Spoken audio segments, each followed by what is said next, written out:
السلام علیکم ورحمۃ اللہ وبرکاتہ، نحمدہ ونصلی علی رسولہ الکریم، اما بعد فاعوذ باللہ من الشیطان الرجیم، بسم اللہ الرحمن الرحیم، رب اشرح لی صدری ویسر لی امری واحلل عقدۃ من لسانی یفقہوا قولی۔ سورۃ الانعام آیت نمبر 29، ارشاد باری تعالی ہے، وَقَالُوا إِنْ هِيَ إِلَّا حَيَاتُنَا الدُّنْيَا وَمَا نَحْنُ بِمَبْعُوثِينَ۔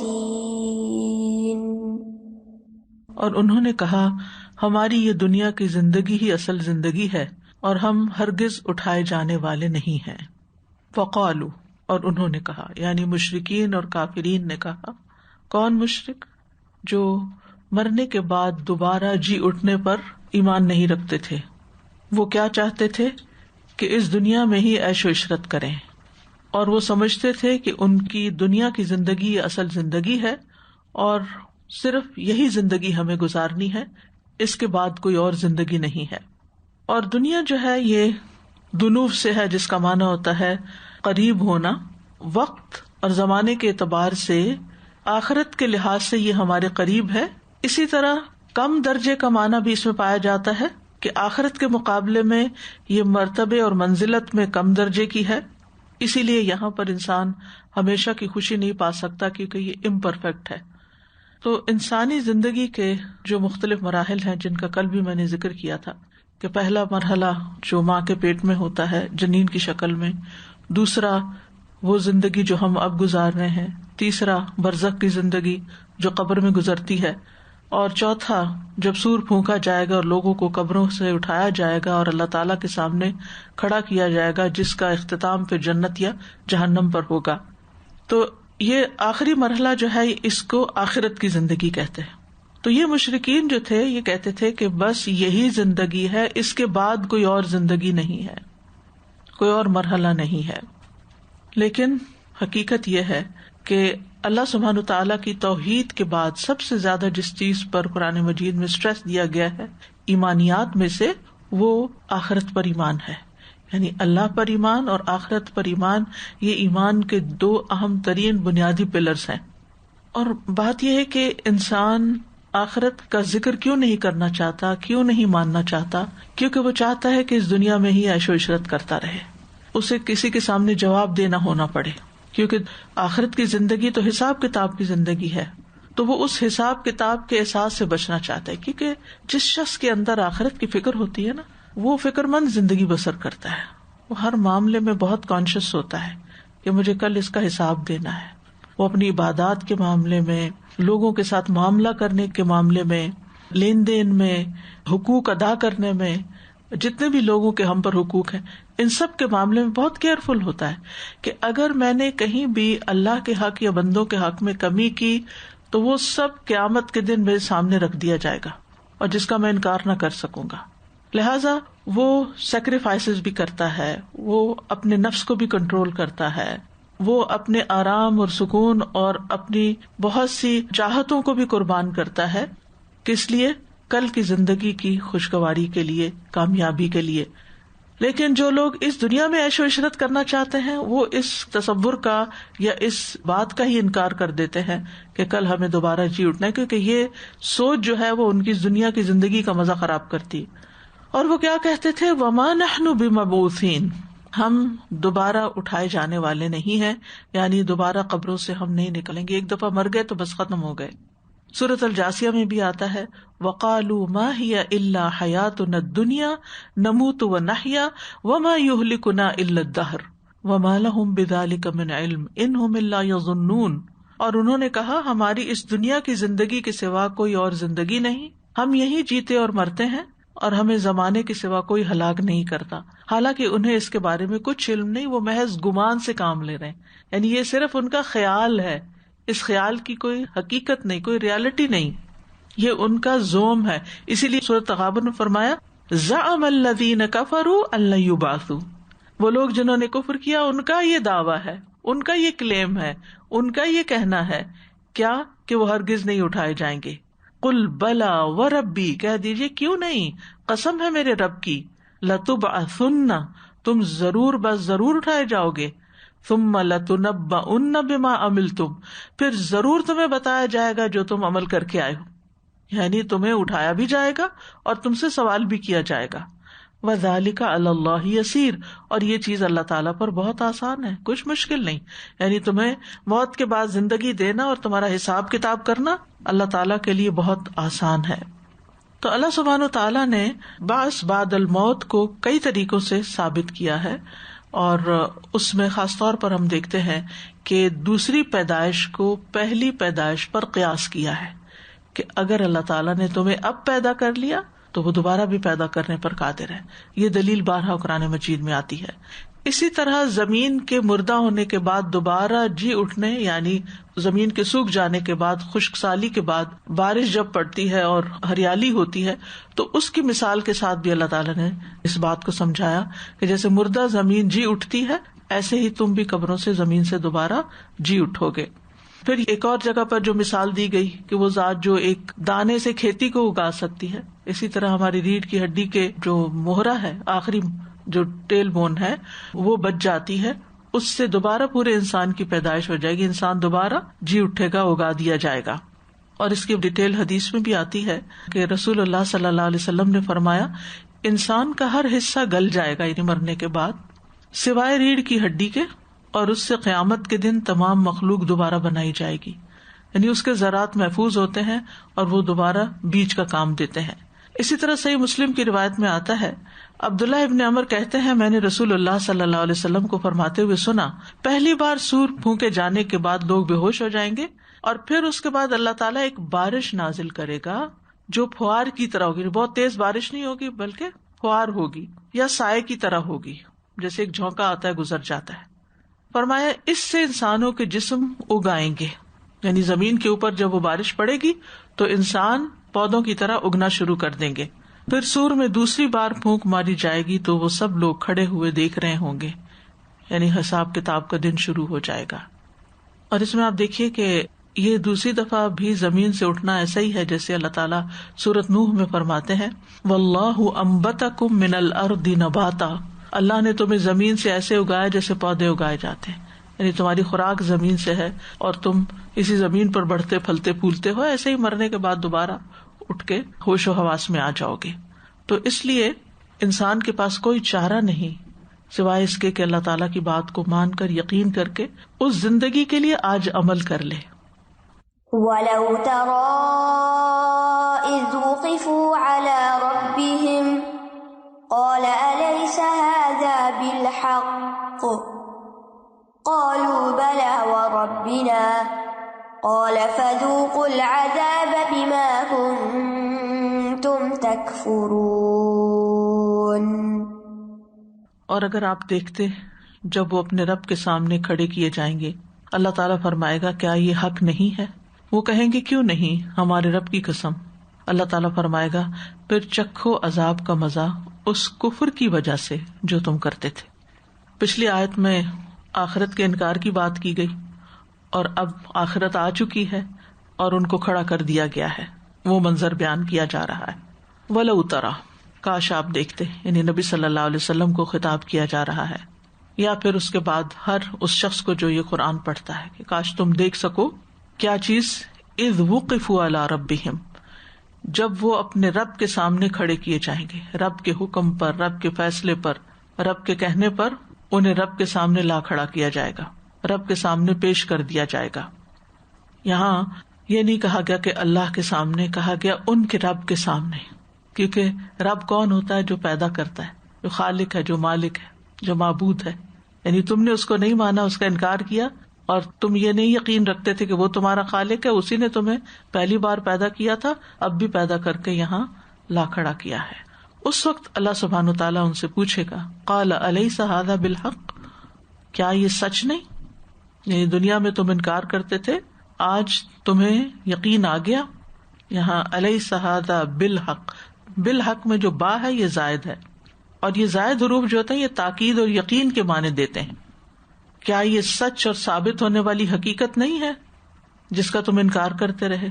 قالوا بلا وربنا، پھر مان جائیں گے، اس وقت اقرار کر لیں گے، قسم کھا کے کہیں گے کیوں نہیں، قسم ہمارے رب کی.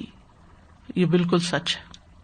پہلے قسم کھا کے کہہ رہے تھے کہ ہم دوبارہ نہیں اٹھائے جائیں گے، اور اب کہہ رہے ہیں کہ ہم اٹھا لیے گئے. یہ برحق ہے. قال فذوقوا العذاب بما کنتم تکفرون. تو اللہ تعالیٰ فرمائے گا کہ چکھو عذاب کا مزہ اس کفر کی وجہ سے جو تم کرتے تھے. اب یہ بات ہوگی تو کل قیامت کے دن، لیکن اسے آج پیش کر دیا گیا کہ یہ ہونے والا ہے، اور اس وقت ان کا پھر یہ حال ہوگا اور ان کا انجام یہ ہوگا. فذوقوا، ذوقوا ذوق سے ہے، ذوق کا معنی ہوتا ہے چکھنا. قرآن مجید میں عذاب کے متعلق ذوق کا لفظ استعمال کیا گیا ہے، یہ کئی بار ہوتا ہے. اور ذوق ذائقے سے ہے، چکھنے کے لیے استعمال ہوتا ہے. چکھنے میں تو تھوڑی سی چیز بھی کافی ہو جاتی ہے جس سے انسان اس کو چکھ لیتا ہے، لیکن معنی کے اعتبار سے اس میں کثرت سے کھانے کا معنی بھی پایا جاتا ہے. تو تھوڑے اور زیادہ ہر طرح کے عذاب کے لیے ذوقوا کا لفظ آتا ہے. اسی طرح یہ ہے کہ جو چیز ہماری اسکن پہ محسوس ہوتی ہے نا، کوئی بھی چیز، اس میں ایک شدت پائی جاتی ہے. تو ذائقہ بھی اسکن پہ ہوتا ہے، یعنی زبان کی اسکن کے اوپر ہوتا ہے، یعنی فوراً انسان محسوس کر لیتا ہے. کڑواہٹ کو آپ دیکھیں، مرچیں دیکھیں، اور اسی طرح کی چیزیں جس کی تکلیف کو انسان شدت سے محسوس کرتا ہے. یہ بھی کہا جا سکتا تھا عذاب بھگتو، لیکن اکثر یہی کہا گیا عذاب کا مزہ چکھو. یعنی اس میں یہ احساس دلانا بھی مقصود ہے کہ وہ بہت پینفل ہوگا، اس میں شدت ہوگی، وہ تکلیف دہ ہوگا. اور ویسے بھی آپ دیکھیں گرمی سردی کا بھی احساس اسکن پر ہی ہوتا ہے، ٹھنڈ اوپر ہی لگتی، گرمی بھی اوپر، برننگ بھی اسکن کی ہوتی. تو اسی طرح یہاں پر بھی عذاب کی برننگ جو ہے یا عذاب کی جو شدت اور درد ہے اس کے لیے بھی چکھنے کا لفظ استعمال ہوا ہے. تو بات یہ ہے کہ وہاں وہ اپنی آنکھوں سے مشاہدہ کر لیں گے عذاب کا، اعتراف کر لیں گے، کہیں گے بالکل، قسم کھا کے کہیں گے یہ بالکل سچ ہے، برحق ہے. لیکن وہاں اس اعتراف کا کوئی فائدہ نہیں ہوگا، اس نصیحت حاصل کرنے کا کوئی فائدہ نہیں ہوگا. سورۃ فاطر میں آتا ہے وَهُمْ يَسْتَرِخُونَ فِيهَا، وہاں وہ چیخ رہے ہوں گے اور کہیں گے ربنا اخرجنا منها، اخرجنا نعمل صالحا، اللہ ہمیں سے نکال، ہم اچھے کام کریں گے. غیر الذی کنا نعمل، وہ جو ہم پہلے کرتے رہے اب وہ نہیں کریں گے. تو انہیں نکالا نہیں جائے گا. اللہ تعالیٰ فرمائیں گے اولم نعمرکم ما یتذکر فیہ من تذکر وجاءکم النذیر، کیا ہم نے تمہیں اتنی عمر نہیں دی تھی کہ جس میں نصیحت حاصل کرنے والا نصیحت حاصل کر سکتا تھا اور تمہارے پاس ڈرانے والا بھی آیا تھا. فذوقوا فما للظالمین من نصیر، اب مزہ چکھو، ظالموں کا کوئی مددگار نہیں ہے. قد خسر الذین کذبوا بلقاء اللہ حتی اذا جاءتهم الساعة بغتة قالوا یا حسرتنا على ما فرطنا فيها وهم يحملون أوزارهم على ظهورهم ألا ساء ما يزرون. یقیناً خسارے میں رہے وہ لوگ جنہوں نے اللہ کی ملاقات کو جھٹلایا، یہاں تک کہ جب ان کے پاس قیامت کی گھڑی اچانک آ جائے گی وہ کہیں گے ہائے افسوس اس پر جو ہم نے اس میں کوتاہی کی، اور وہ اپنے بوجھ اپنی پشتوں پر اٹھائے ہوئے ہوں گے. خبردار کتنا برا ہے وہ بوجھ جو وہ اٹھائیں گے. تو اس آیت میں بنیادی طور پر یہ بتایا جا رہا ہے کہ جنہوں نے اللہ کی ملاقات کی تکذیب کی، جھٹلایا، وہ سخت نقصان سے دوچار ہوں گے. اللہ سبحانہ تعالیٰ کی ملاقات کب ہوگی انسانوں کے ساتھ؟ قیامت کے دن، آخرت میں اس کے سامنے کھڑے ہونا ہے. تو جب وہ آخرت کو نہیں مانتے اور اللہ کی ملاقات کو بھی نہیں مانتے، تو اس لیے جو اس بات کا انکار کرے کہ قیامت کے دن اللہ کی ملاقات نہیں ہونی تو وہ سخت ناکامی سے دوچار ہوگا.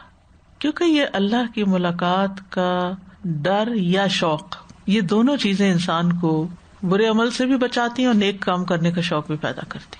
بہت جگہ آتا ہے نا ابتغاء وجہ ربہم، اپنے رب کا چہرہ چاہنے کے لیے وہ نیک عمل کرتے ہیں. تو یا تو کسی چیز کا شوق انسان سے کوئی کام کرواتا ہے یا کسی چیز کا ڈر انسان سے کوئی کام کرواتا ہے. تو ان کے اندر جب انہوں نے جھٹلا ہی دیا تو نہ شوق رہا نہ ڈر رہا، انکار ہی کر دیا. تو وہاں جا کر پھر یہ اپنی کوتاہیوں پر سخت نادم ہوں گے، پشیمان ہوں گے، اور اپنے گناہوں کا جو بوجھ اپنے اوپر لادے ہوئے ہوں گے اس پر حسرتوں کا شکار ہوں گے. فرمایا قد خسرا، قد کا لفظ جو ہے نا یہ تاکید کے لیے آیا، اس کی وجہ سے جملے میں تاکید پیدا ہوگی. یقیناً لازمی طور پر ایسا ہوگا. خسرہ نقصان اٹھا لیا، خسارہ ہو گیا. عام طور پر تو مال میں جو نقصان ہوتا ہے، بزنس میں نقصان ہوتا ہے، اس کے لیے استعمال ہوتا ہے. لیکن وہ لوگ جنہوں نے اللہ کی ملاقات کو جھٹلایا وہ ناکام ہوئے. انہوں نے زندگی کی سب سے قیمتی چیز کھو دی، اللہ کی رضا حاصل کرنے سے محروم رہے.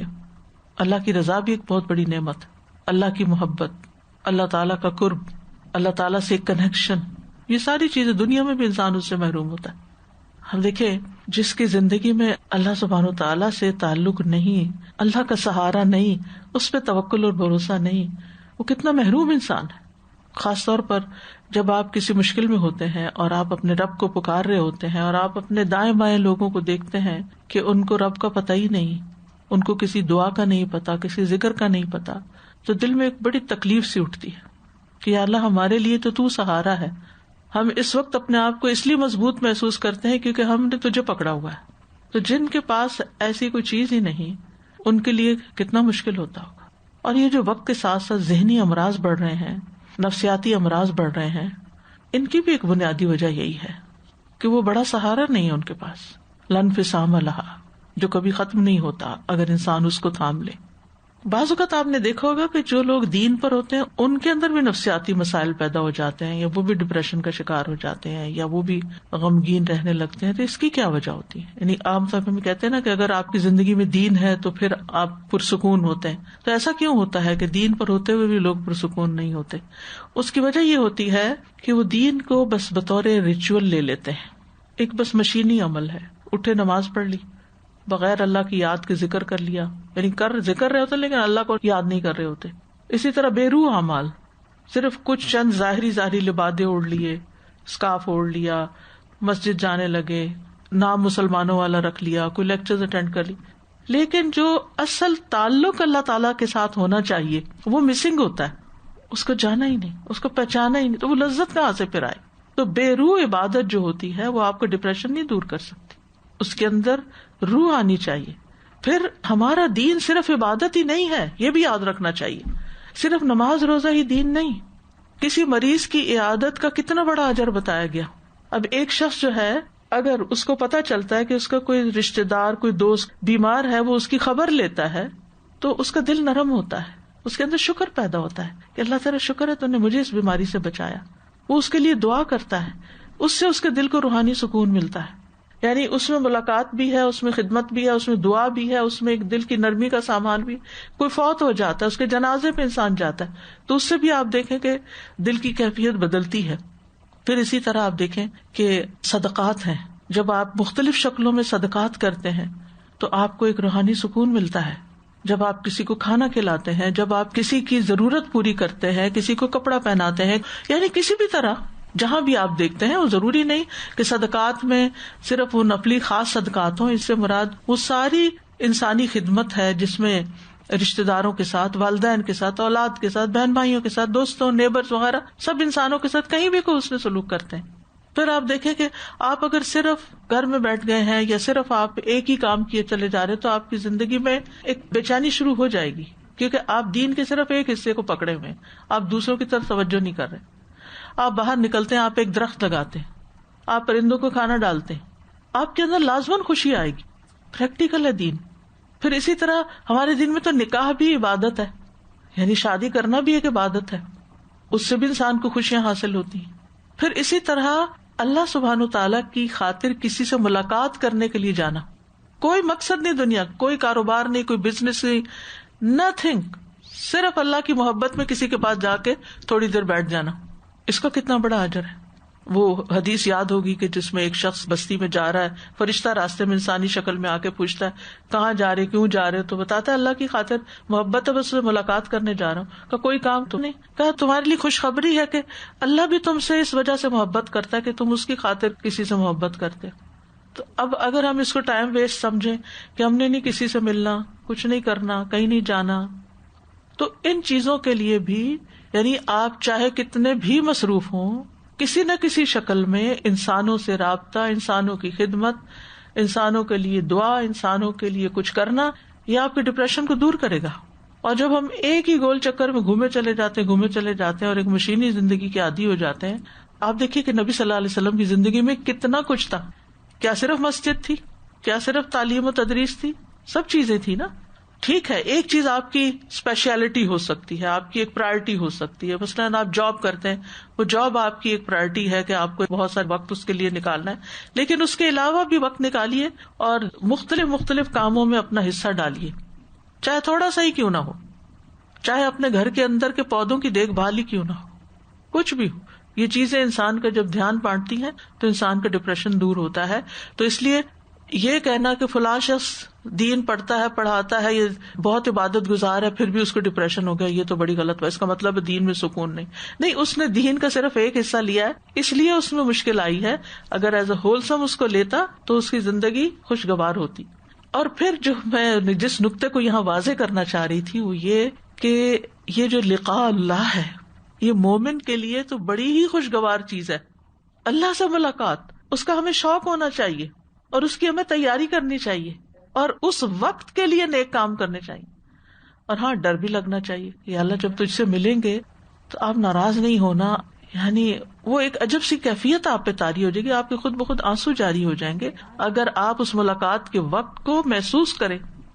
تو جو لوگ اللہ کی ملاقات کو جھٹلا دیتے کہ کوئی نہیں ہے ملاقات کچھ نہیں ہونا, ایسے یہ سب لوگوں نے باتیں بنائی ہیں, پھر دنیا میں بھی کوئی روحانی سکون ان کو نہیں مل سکتا جن کی زندگی میں اللہ نہیں ہے, نہ اللہ کی ملاقات کا شوق ہے. سورۃ الکاف کی آخری آیت میں کیا آتا ہے؟ من کان یرجو لقاء ربہ. اب ایک یہ ہے جو انکار کر رہا ہے اور ایک وہ ہے جو یقین رکھتا ہے. اس کی زندگی کیا ہے؟ سب عمل سے خالی. لیکن من کان یرجو لقاء ربہ فلیعمل عملا صالحا, اس کو پھر نیک عمل کرنے چاہیے. اگر آپ کو رب کی ملاقات کا یقین ہے نا اور شوق ہے تو پھر فلیعمل عملا صالحا ولا یشرک بعبادۃ ربہ احدا, پھر وہ اپنے رب کی عبادت میں کسی کو بھی شریک نہ کرے, ہر کام خالصتاً اللہ کی رضا کے لیے کرے. تو جو شخص آخرت پر ایمان نہیں رکھتا, اللہ پر ایمان نہیں رکھتا, وہ لازماً بھٹک جاتا ہے, اپنا رستہ کھو دیتا ہے, اپنی منزل کھو دیتا ہے, سیدھے رستے سے دور ہو جاتا ہے, اس کے اعمال ضائع ہو جاتے ہیں, دنیا میں نقصان اٹھاتا ہے, آخرت میں نقصان اٹھاتا ہے. اور ہونا تو وہی ہے جو ہونا ہے. اس لیے حتی اذا جاءتہم الساعۃ بغتۃ, یہاں تک کہ جب ان کے پاس قیامت اچانک آ جائے گی, اچانک قیامت کی گھڑی آئے گی, اور قیامت تو آپ کو پتا ہے اچانک ہی آنی ہے. اور ساعہ جو ہے ایک تو قیامت کا دن ہے, لیکن ساعہ سے مراد وہ گھڑی بھی ہوتی ہے جو موت آتی ہے نا, دنیا سے جدائی کی گھڑی. قیامت شروع ہو گئی, اس کی آخرت شروع ہو گئی. یعنی جو شخص مر جاتا ہے اس کی قیامت قائم ہو جاتی ہے, کیونکہ اب اس کے عمل کا وقت ختم ہو گیا, اب وہ یوم الدین کی طرف منتقل ہو گیا. اور بغتتاً کہتے کسی چیز کا یکا یک ہو جانا. اللہ اکبر. اور آج کل تو یہ سوشل میڈیا کی وجہ سے کتنی ویڈیوز آپ نے دیکھی ہوگی کہ لوگ بات کرتے کرتے کسی بینک کے کاؤنٹر پہ کھڑے کھڑے کسی سے کچھ لین دین کرتے ہوئے اچانک گرے اور ختم ہو گئے. اور ویسے بھی آپ دیکھیں بیماری کوئی بھی ہو نا تو انسان ڈینائل موڈ میں ہوتا ہے, نہیں ابھی تو مجھے نہیں مرنا. پچھلے دنوں کسی کی بیماری کا پتہ چلا تو کافی کریٹیکل سچویشن تھی, تو کسی نے بتایا کہ وہ کہتی ہیں کہ میں نے ابھی نہیں مرنا, کیونکہ انسان مرنا نہیں چاہتا. ہم میں سے کوئی بھی نہیں, یہ نہیں کہ کسی کی بات ہے, یہ کوئی بھی نہیں, لیکن وہی ہوا جو ہونا تھا, جو وقت لکھا تھا, موت آ گئی. ہم مرنا چاہیں یا نہ مرنا چاہیں موت نے تو آنا ہے, تو کسی کو نہیں پتا کہ کب کیا ہونے والا ہے. اور اصل قیامت جو بڑی ساعہ ہے وہ تو اچانک ہی آئے گی. نبی صلی اللہ علیہ وسلم نے فرمایا قیامت اس سال میں آئے گی کہ 2 آدمی کپڑا درمیان میں خرید و فروخت کے لیے پھیلائے ہوئے ہوں گے, ابھی خرید و فروخت مکمل نہیں ہوگی, کپڑا لپیٹا نہیں ہوگا کہ قیامت قائم ہو جائے گی. جیسے اچانک کوئی زلزلہ آ جاتا ہے, کوئی مصیبت آ جاتی ہے, اللہ تعالیٰ محفوظ رکھے سب. اور بھی باتوں کے علاوہ ایک بات آپ نے یہ بھی فرمائی کہ ایک شخص اپنا لقمہ اٹھا کے منہ کی طرف لے جائے گا, کھا نہ پائے گا کہ قیامت آ جائے گی. ابو ہریرہ کہتے ہیں رسول اللہ صلی اللہ علیہ وسلم نے فرمایا 6 باتوں سے پہلے اعمال کرنے میں جلدی کرو. سورج کے مغرب کی طرف سے طلوع ہونے, دھوئیں, دجال, دابۃ الارض, یا تم میں سے کسی خاص کی موت یا سب کی موت, یعنی قیامت سے پہلے. جب موت آ جائے گی, قیامت آ جائے گی, قالوا یا حسرتنا علی ما فرطنا فیہا, کہیں گے ہائے افسوس ہم پر جو ہم نے اس بارے میں کمی کوتاہی کی. یا حسرتنا, یہاں پکار نہیں رہے حسرت کو, پکار کے معنی میں نہیں ہے یہاں, یعنی غم اور حسرت کو کوئی پکارتا نہیں کہ تم آ جاؤ, مراد تنبیہ ہے یہاں, یعنی وہ بتا رہے ہوں گے کہ ہمارا افسوس اور غم کتنا زیادہ ہے. کس بات پر؟ افسوس اور غم علی ما فرطنا فیہا، جو مواقع ہم نے ضائع کر دیے. فرط فی الامر اس وقت کہتے ہیں جب انسان کسی معاملے میں سستی سے کام لے، کوتاہی سے کام لے، یہاں تک کہ وہ اپرچونٹی اس سے نکل جائے. اور فیہا کی ضمیر جو ہے یہ ساعہ کی طرف لوٹ رہی ہے، یعنی قیامت کی تیاری کرنے میں ہم نے کوتاہی کی.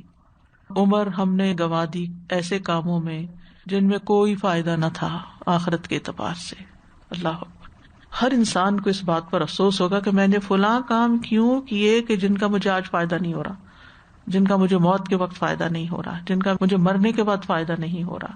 میں نے کیوں کیے وہ کام.